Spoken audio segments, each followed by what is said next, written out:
Pues aquí estamos una vez más en Al Tanto, mi programa comunitario que llega a ustedes pues a través de nuestra 1210 y a través también de nuestro canal de YouTube, Al Tanto con Maricel Hernández. Pues muchísimas gracias por acompañarnos.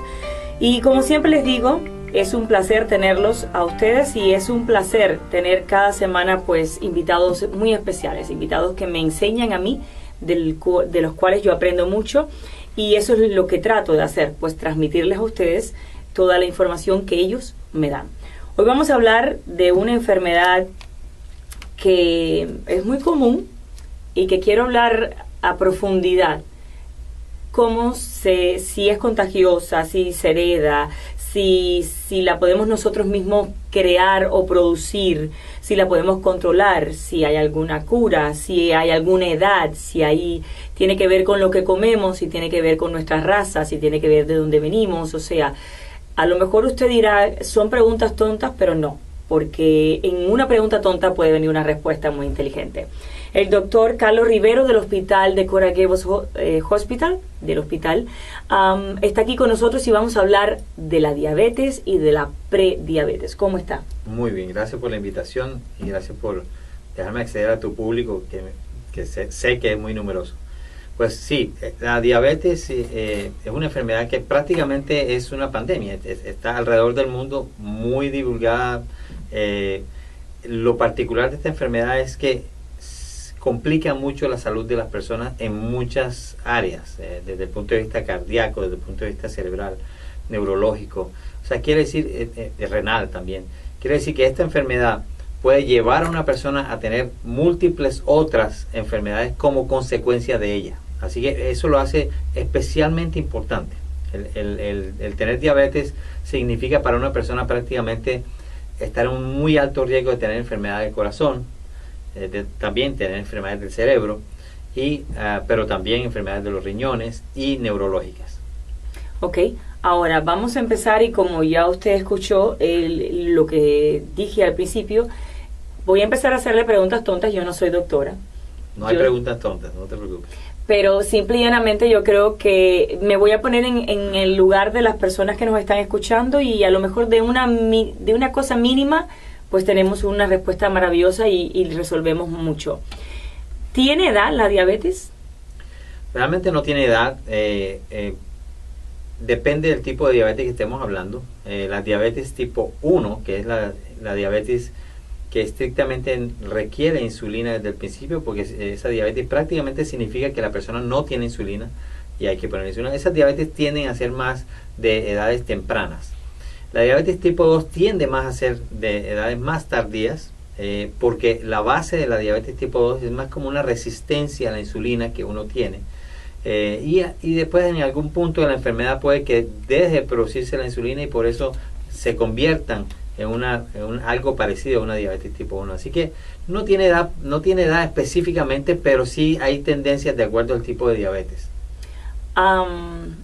Tiene que ver, porque bueno, nos están constantemente diciendo para el colesterol, para la obesidad, para todo, que si no te comas un dulce, que si cuidado con el azúcar, que si el chocolate, que si la cafeína, para los quistes, o sea, nos están siempre diciendo de todo en cuestión a la comida. Y usted sabe que los latinos, lo frito, lo que engorda, es lo más rico, pero bueno, sí. ¿Tiene la diabetes que ver con lo que nosotros comemos? Sí, totalmente. O sea, no es lo único, porque yo sé que algunos dirán, pero si yo he comido de todo en toda mi vida y no me ha dado diabetes. Es cierto, tiene que haber una combinación de factores, digámoslo así. Hay personas que no tienen unos buenos hábitos de alimentación, pero nunca han tenido diabetes y de pronto nunca lo tendrán.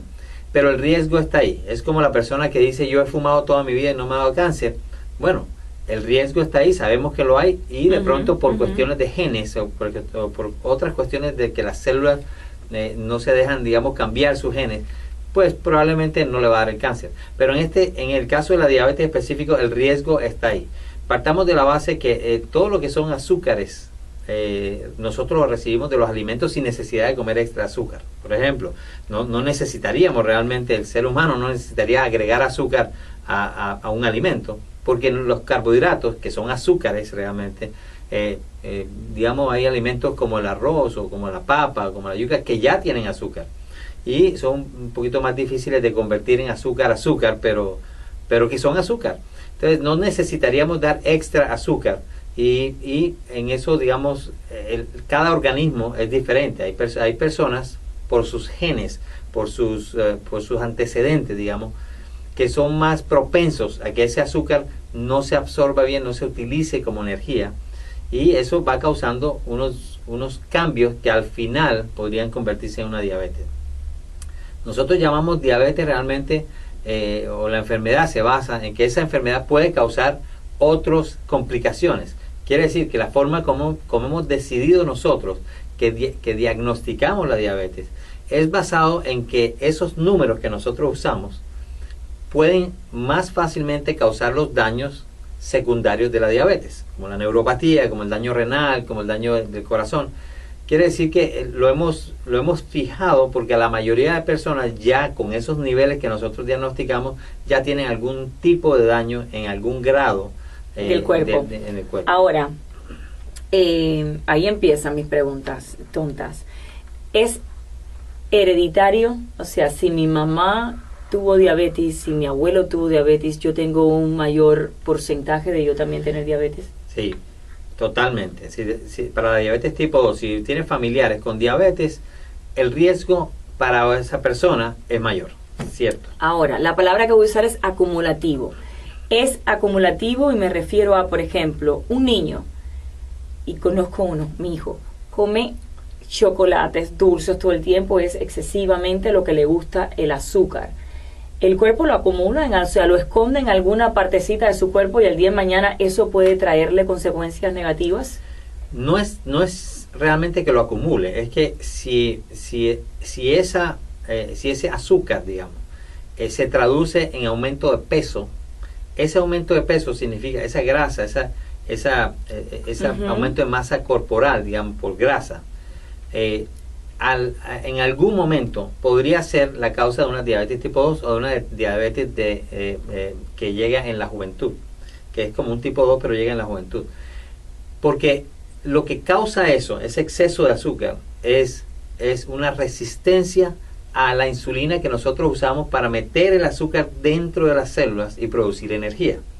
Significa que como que estamos golpeando tanto esos receptores de insulina con azúcar, que los mismos receptores se cansan, digámoslo así, lo estoy diciendo de una forma muy simple. Para que lo entiendan, me encanta. Se esconden y en algún momento dicen, ¿sabes qué? No queremos funcionar más. Y entonces la insulina, a pesar de que está ahí y está alta, no es que no haya insulina, hay insulina bastante, porque el páncreas la está produciendo. Pero esa insulina no es capaz de decirle a cada célula, recíbame este azúcar para que produzca energía. Por eso las personas que tienen prediabetes o diabetes que no están bien controladas tienden a estar cansados, a estar sin energía, a pesar de que el azúcar esté alta. Están sin energía y la razón es porque no entra a la célula para producir energía. Está el azúcar, que es la fuente de energía, pero no entra a la célula para producir efectivamente la energía. Ahora, siempre asociamos a una persona diabética con una persona alta en peso, o sea, gruesa. Primero que todo hay dos preguntas. ¿Por qué siempre son más gruesas, más corpulentas? ¿Y puede una persona delgada tener diabetes? También. Sí, una persona delgada sí puede tener diabetes. Depende de los genes también un poco. Lo que pasa es que, como te estaba diciendo, depende del tipo que estemos hablando. Generalmente una persona con una diabetes tipo 1, que es insulino dependiente, no es que siempre sea delgada, pero pueden ser delgados porque no depende realmente de lo que ha comido o no. Es desde niño, ya sea por un virus, ya sea se deja de producir la insulina. Entonces esa persona puede ser delgada desde niño y generalmente son más fáciles de manejar en el sentido de que solamente hay que manejar la insulina, pero esa persona sabe cuál es la dieta que necesita, ya desde niño está educado para comer lo que tiene que comer. Y sabe lo que le hace daño y sabe lo que no le hace daño. Claro. Pero la persona que toda su vida ha hecho eso, que ha estado comiendo desmedidamente y digamos que casi que yo puedo recordar las palabras de mi madre, mi santa madre que está allá en Colombia, y no nos está oyendo, pero puedo recordar las palabras de ella diciéndome cuando niño, bueno, si se comen todo el arroz y me servía casi que una montaña de arroz, entonces puede comerse el postre. O sea que había que comer arroz. Pues la mía me decía lo mismo. Para comerse el postre, exacto. Pero, era esa generación y no importa de qué país era. La mía me decía, hasta que no te comas esto, no hay dulce. Exacto. Era Y yo como se lo que di- una obligación comer postre, pero fíjate Pero que yo se lo digo también a mis hijos. Si no te Bueno, comes esto, no hay postre. eso es algo que uno le pone en la cabeza y va a estar siempre ahí, pero realmente no lo necesitan. No, Ok. no es algo, no es una necesidad comer postre, no debería existir como tal. Ay, pero Porque- doctor, qué rico. Claro, qué rico porque nosotros tenemos esa mentalidad. Claro. Pero si tú te pones a pensar, por ejemplo, yo hice mi segunda residencia de medicina interna en Pensilvania. Un día nos invitaron a comer y el postre para los niños era una zanahoria. Yo vi la felicidad de esos niños de esa casa. La vi. Sí, es verdad, es cuestión de cultura. Felicidad por una zanahoria. Ellos estaban acostumbrados toda su vida que la zanahoria esa que le estaban dando después de la comida, que la pelaban un poquito, ese era su dulce. ¿Y las frutas? Las sirven frutas también como- tienen, sí, no, las frutas también tienen su azúcar. Pero Por eso, menos que un dulce. no es que sea menos más, hay algunas frutas que son muy dulces, otras no. La clave siempre es moderación, porque no significa que un diabético no pueda comer azúcar. O ¿Sabes quiero lo que me decir- está recordando ahora? En Europa, y me chocó cuando las veces que he ido, pero la primera vez y me quedé así, cuando terminan de comer, o sea, el postre es, por ejemplo, una mandarina, o sea, es frutas, una mandarina, una naranja, una manzana, o los yogures. Para ellos un yogur ese es su es mayor... suficiente Y para mí, un yogur después de la comida, o sea, que me cambia Sí, todo el sabor, sí. para mí era Tiene que ser un tiramisú, tiene que ser ahí exacto, está. dulce de leche. Entonces después, como a las 2 horas de haber comido, o sea, es una tradición, pues bueno, sí, se van a comer el dulce, los chocolates, las galletitas, pero te lo dan entonces con un cafetito sin azúcar. O sea, el azúcar que te dan por ahí te la quitan por allá. Y a mí, pero después yo dije, tienes razón, o sea, lo que pasa que después de una comida ves aquella cantidad de chocolate y ¿por qué me lo vas a guardar para 2 Claro, horas? es una cuestión de educación. Ujú. Digamos, nosotros, los latinos como latinos, tenemos más riesgo de diabetes inclusive. O sea, somos una población de Pero más nuestra riesgo. comida es más rica. Totalmente. Pero si tú te pones a ver las nuevas generaciones, está un poquito más aware, más, quiero decir, más conscientes. Consciente, más despierto en eso. de ese tipo de comportamiento en cuanto sus comidas son menos azucaradas que las que nosotros usábamos. Así que si tú yo veo por ejemplo en mi oficina los teenagers, la forma como se alimentan, las escogencias que hacen son un poquito más inteligentes de lo que nosotros hacíamos. Se enteran más por medios sociales. Esto que tú estás haciendo, por ejemplo, esto del YouTube, eso ayuda mucho porque esa es la forma como ellos perciben las cosas. Y ellos ya no entran en un canal de televisión, ellos entran a YouTube y de ahí se enteran. Exacto. Entonces esto que tú estás haciendo, que es muy responsable, es una cosa, es algo de educación. Ellos lo van a ver, inclusive lo van a enseñar a su familia, a sus padres, le van a enseñar a sus padres. Entonces, como te decía, no es que tenga que ser gordo realmente, pero la base de la diabetes tipo 2, que es la del adulto, digamos, o la conocemos como la del adulto porque es más tardía y necesita un tiempo para producirse, es resistencia a la insulina. Entre más grasa, más resistencia, porque las células de grasa son más resistentes a la insulina. Entonces, es más resistente a la insulina entre más haya masa corporal, digamos. ¿Es obligatoria la insulina? No, en general no. Y hoy día tenemos medicamentos pero muy buenos que hacen que una persona, digamos, no necesariamente necesite insulina. En algunos momentos, probablemente al principio, cuando se detecta que la persona tiene el azúcar muy alto, pues se empieza la insulina y es posible. Yo he tenido éxito ahora con los nuevos medicamentos que tenemos en quitar personas de insulina más y más. O sea que creo que en un futuro probablemente la insulina va a ser menos traumática, digamos, de lo que ahora es. Y eso obliga, ahora que está hablando de los avances de la medicina y todo lo demás, ¿llegará el momento en que podamos medir el azúcar sin tenernos que pinchar el dedo? Sí, hay una... Yo odio eso. Sí. O sea, yo pido todos los días a Dios que yo no tenga diabetes, Claro. porque mi mamá sí. Mi mamá, y ahora después de mayor es que tiene, porque nunca lo tuvo, y ahora después de mayor le descubrieron que tiene diabetes, y yo me da fatigas nada más de sentir el clic, Sí. el sonidito, y yo digo, Dios mío, que a mí no me pasa, porque... Bueno, hoy día hay un instrumento, un device, un aparatico, que tú te lo pones una sola vez en la mañana y eso está pinchando un poquito la piel. Es como decir un pinchacito muy pequeño, casi que no se percibe. Y va puesto como si tuviera un parche, algo así. Y con tu teléfono, con una aplicación, tú mides las veces que tú quieres, le pides información a ese aparatico a ver cómo está en ese momento.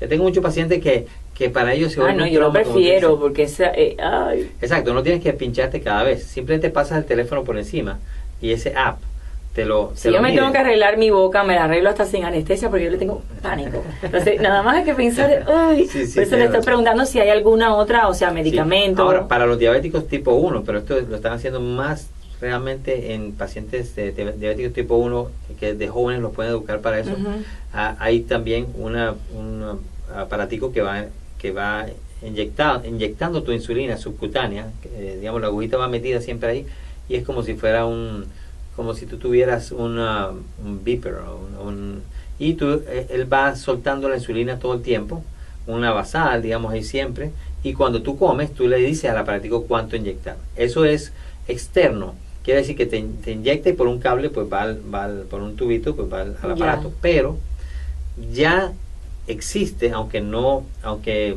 digamos no se está todavía comercializando como algo abierto, pero ya existe lo que se llama el loop, que es el aparato que te mide el azúcar, pero también te pone lo que necesitas. O sea que no tienes que hacer nada, simplemente llenar, y eso va adentro, va insertado dentro del organismo. Y que siga avanzando. Como un marcapaso, como una especie de marcapaso. O sea que tú no lo ves, lo único que tienes que hacer, como en el marcapaso, que hay que recargar las pilas, de pronto, cada cuánto, pues no sabemos, no sé todavía los detalles, pero eso está diseñado, se está diseñando para que la persona no tenga ni siquiera que leer nada, simplemente el aparato va leyendo la cantidad de azúcar, la glucosa, pues el azúcar que tienes, y te va administrando de acuerdo a eso, segundo a segundo, cuánto necesitas de... ¡Qué maravilla! Y eso, digamos, es lo que se llama como un páncreas mecánico, digámoslo así. Ahora, y nos quedan pocos minutos, porque si no, me quedaría aquí conversando con usted por mucho más tiempo. Es vital que las personas tomen conciencia de los peligros de la diabetes. Yo conozco muy de cerca 2 casos y de personas jóvenes. De hecho, uno es un compañero mío de trabajo que no llega a los 30 años y ya le faltan 2 dedos de los pies porque nunca le prestó atención a la diabetes. Y otro que también conocemos, bueno, valga la redundancia, también trabaja con nosotros, 50 años y prácticamente está ciego. Entonces, totalmente. Y por eso al principio te decía algo que es como una introducción a eso que tú estás diciendo, que es una pregunta muy interesante, es ¿por qué a nosotros nos interesa la diabetes? Porque de pronto tú podrías decir, bueno, sí, yo tengo diabetes, tengo azúcar alta y no me importa que esté alta porque no me pasa nada. Sí, el problema es que ese es un daño que se va haciendo día a día. Cada vez que el azúcar está alto, ese azúcar casi que se pega a las proteínas que funcionan. Se pega a los nervios, se pega a las células del corazón, a los vasos sanguíneos, hace que esas células a las que ellos se pegan, ese azúcar extra se pega, no deje funcionar bien esos órganos, donde esas proteínas, digamos. Por eso sale la neuropatía. La neuropatía no es más que ese azúcar pegado en unos nervios de los pies, el distal, los más pequeños, digámoslo así, y se va pegando y no los deja funcionar. Llega un punto que la persona no siente los pies. Se tropieza, se hace una herida y no sabe que la tiene. Yo tengo pacientes que dicen, pero no sé por qué el pie me huele tan horrible. Y cuando lo examinamos, es que tiene una herida que ya está infectada, quién sabe hace cuánto tiempo, o tiene una aguja metida, o tiene algo metido en la piel, y ese dedo ya está casi que perdido, o ese pie, digamos, está casi perdido. Okay. Y la persona no se da cuenta. Entonces se daña. Entonces el riesgo de tener las enfermedades que son secundarias a la diabetes, porque la diabetes como tal, sí, el azúcar se sube, pero uno dice, bueno, pero no importa que se suba, si yo algún día me tengo que morir. No, el problema no es ese, el problema es que te va dañando por pedazos. Entonces, el azúcar alto te puede causar varias enfermedades. ¿Cuáles son? Te puede causar más problemas vasculares, y de ahí se derivan los strokes o los accidentes cerebrovasculares, isquemias cerebrales. De ahí se deriva también los problemas cardíacos, se tapan las arterias del corazón. Por eso, si tú vas a pedir un seguro de vida o algo así y tienes diabetes, pues el problema es gravísimo. Ahí se eriza. Exacto, porque por definición ya tienes enfermedad coronaria. Ahí se eriza, prácticamente. sí. Se dañan los nervios en general, los nervios pequeños como la retina, y por eso pierden los ojos. se dañan también los nervios periféricos, por eso pierden la sensibilidad en las piernas, y se dañan los riñones, por eso los diabéticos tienden a tener más incidencia de necesitar diálisis que otras personas. Pero en general hay muchas otras cosas que te podría decir, porque es una enfermedad no terminamos sistémica. más Exacto, nunca. una enfermedad sistémica. Antes de terminar, si peligroso es tener el azúcar elevada, un bajón de azúcar, ¿también es peligroso?